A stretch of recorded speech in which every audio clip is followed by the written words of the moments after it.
A zamislite koji su teror oni njima napravili. Da su oni jedno obično poštene svjedočenje tako velikih igrača, da oni kažu vi ste lažni svjedoci. I da ih obilježe za čitav život. I zato sam ja danas, majku vam jebem svima tamo u pravosuđu. U 7. pokoljenju, ne u 1. nego u 7. pokoljenju. Operite s benzinom svoja smrdljiva, prljava usta kad izgovarate prezime Mamić. Moja obitelj, to je časna obitelj. Nikad u životu ništa loše nikome nismo napravili. Nikad nismo dobili opomenu za nešto platiti, za komunalni doprinos, za krivo parkiranje. Uvijek u sekundi smo to plaćali.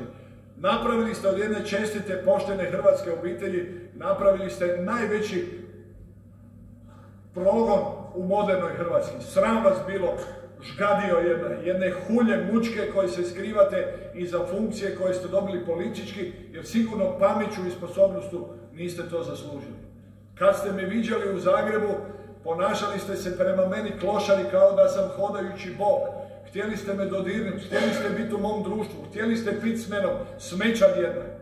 Međutim, ja sam častan čovjek. Ja sam častan čovjek i htio sam vam to reći, bando jedna. Bando jedna uhljebnička, vi u sudu u Osijeku.